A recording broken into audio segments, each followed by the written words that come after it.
जय हिंद। आज बात करेंगे इंडोप्लाज्मिक रेटिकुलम के बारे में।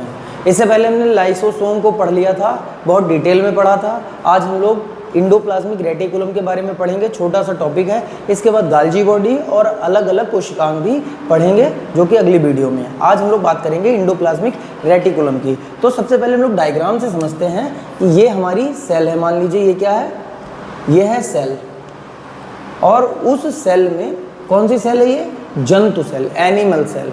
उसके बाद में आप मान लीजिए ये सेल है, जंतु सेल पे ध्यान मत दीजिए कि ये सेल मानिए बस आप।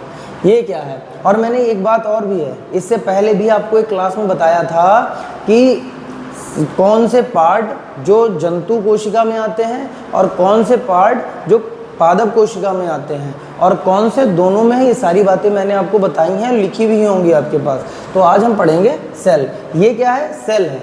अब ये सेल में होते हैं राइबोसोम, ये है सिस्टर्नी, यहाँ पे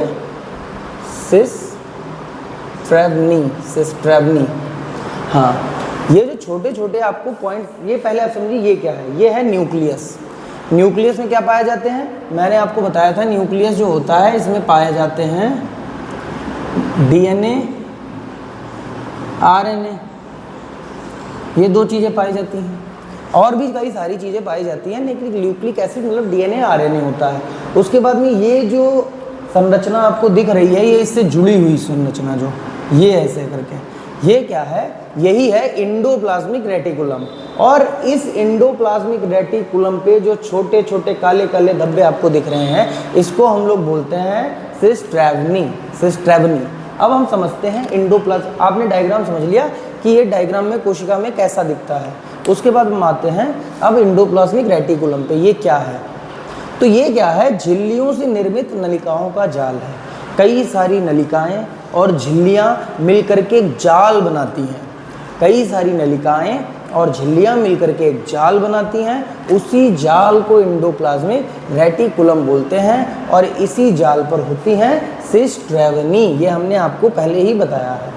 उसके बाद में इंडोप्लाज्मिक रेटिकुलम जो है वो दो प्रकार का होता है, जो कि हम लोग पहले ही बहुत डिटेल में चर्चा कर चुके हैं, इसलिए यहाँ पे हम लोग उतना डिटेल में नहीं जाएंगे। तो ये क्या है, दो प्रकार के होते हैं। कौन कौन से, rough endoplasmic reticulum, smooth endoplasmic reticulum.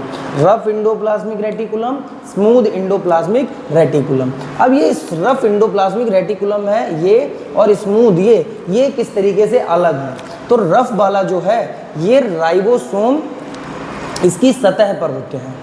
जो रफ इंडोप्लाज्मिक रेटिकुलम है उसकी सतह पर राइबोसोम होते हैं, ध्यान रखिएगा। रफ वाले की सतह पर राइबोसोम होते हैं। राइबोसोम आगे हम लोग पढ़ चुके हैं पहले भी, कि बहुत डिटेल में पढ़ा है हमने, तो यहाँ पे आपको कंफ्यूजन नहीं होनी चाहिए कि राइबोसोम क्या है। तो जो इंडोप्लाज्मिक रेटिकुलम रफ वाला होता है उस पर पाए जाते हैं राइबोसोम, और जो स्मूथ वाला होता है उस पर राइबोसोम नहीं पाए जाते हैं। रफ होगा तभी राइबोसोम जो है उससे लग पाएगा, और जो स्मूथ होगा तो वो रुकेगा ही नहीं उसके ऊपर। तो ये समझिए रफ, ये ट्रिक से आप याद कर सकते हैं। स्मूथ वाला जो है वो राइबोसोम उस पर नहीं होते हैं, और जो रफ वाला है उस पर राइबोसोम होते हैं। उसके बाद में आते हैं इनका काम क्या है। जो राइबोसोम होते हैं या नहीं होते, उससे क्या होता है। राइबोसोम प्रोटीन का संश्लेषण करते हैं, आपको पता होगा, पहले पढ़ाया है मैंने।